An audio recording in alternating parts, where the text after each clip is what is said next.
अष्टावक्र गीता दूसरा प्रकरण 16वां सूत्र। कहते हैं राजा जनक, अहो दुख का मूल द्वैत है, उसकी औषधि अन्य कोई नहीं। यह सब दृश्य मिथ्या है, मैं एक शुद्ध चैतन्य रस हूँ। राजा जनक को आत्मज्ञान होने पर उन्हें अद्वैत की अनुभूति हो गई। अद्वैत यानी अब दो का भान, दो का भेद राजा जनक के जीवन से पूर्णतः मिट गया। और जब ये दो का भान, दो का भेद मिट जाता है तो सारी की सारी भिन्नताएं यानी विविधताएं समाप्त होकर के एकत्व में लीन दिखाई देती हैं। मात्र एकत्व बचता है। ठीक इसी प्रकार से राजा जनक यहाँ पे आत्मज्ञान का बोध होने पर कहते हैं कि मैं और मेरा, जरा ध्यान से सुनिएगा, मैं और मेरा का जैसे एक भाव था मेरे मन में, वह बहुत पीछे छूट गया। मैं और मेरा का एक भाव था, वो जैसे बहुत पीछे छूट गया। इस अनुभूति, कौन सी अनुभूति? आत्मज्ञान की। इस आत्मज्ञान की अनुभूति के बाद ये जो संसार है, इसमें जो दुख है, उनका मात्र एक ही कारण है और वह कारण है द्वैत। और इस द्वैत का कारण है हमारा अहंकार।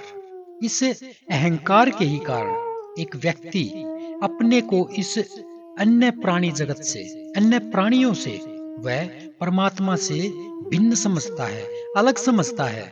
इस भिन्नता के कारण ही, इस अलगाव के कारण ही उसे लोभ, लालच, ईर्ष्या, द्वेष, घृणा, संघर्ष, हिंसा, अपना पराया, सुरक्षा आदि अनेकों बीमारियां होती हैं। इन सभी बीमारियों से वह मनुष्य घिर जाता है और इसका इलाज कुछ भी नहीं है, फिर इसकी कोई दवा नहीं है, क्योंकि इन सब के मूल में, इन सब के केंद्र में मात्र एक चीज बैठी हुई है और वो है अहंकार।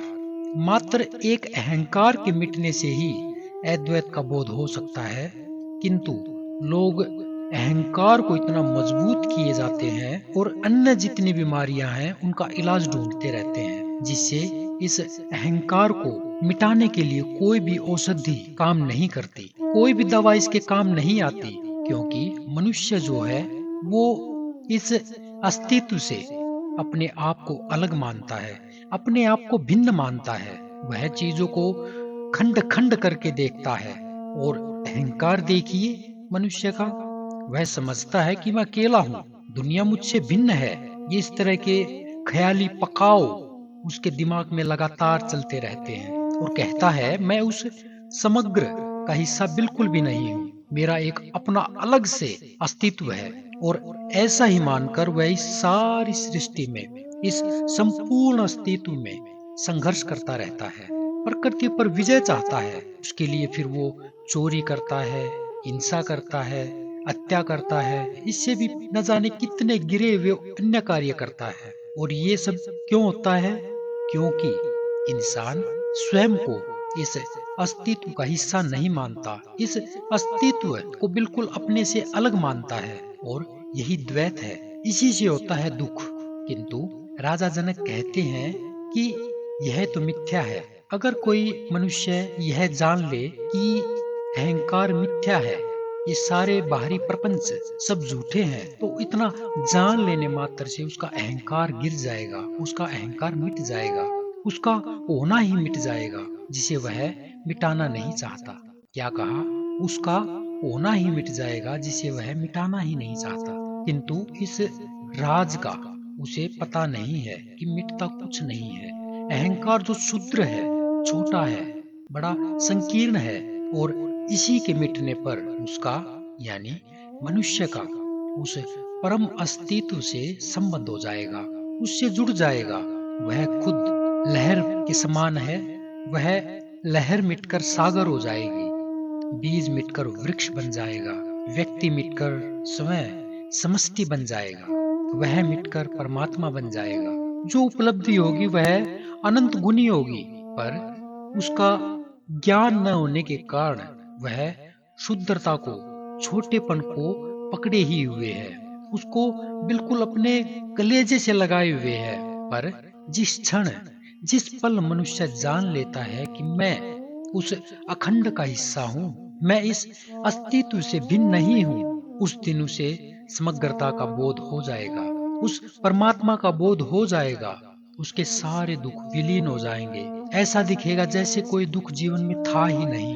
लोग परमात्मा को पाने के लिए न जाने कितने प्रकार के ढंग अपनाते हैं, कितने प्रकार के तरीके अपनाते हैं, लेकिन उनके ये सब उपाय करना भी एक प्रकार का उपद्रव है। अहंकार के रहते सभी उपाय पाखंड के समान है, मात्र वे पाखंड ही हैं।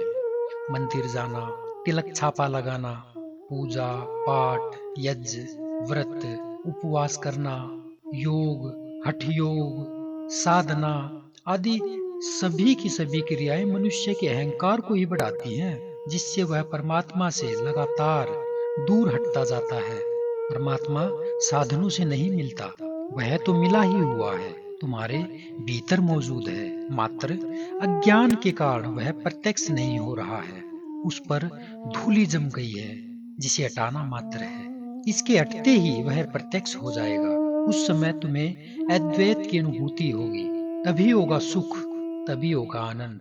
केवल अपनी आंख खोलने और अपने वास्तविक चेहरे को पहचानने की आवश्यकता है। इसमें गुरु का मात्र इतना ही महत्व है कि वह भ्रांति तोड़कर सत्य का दर्शन करा देता है। जनक को इस समग्र का बोध हुआ है, इस अद्वैत का बोध हुआ है, और वो जाग उठे हैं और कह रहे हैं, मैं शुद्ध चैतन्य रस हूँ। सृष्टि का सारा ब्रह्मजाल टूट गया।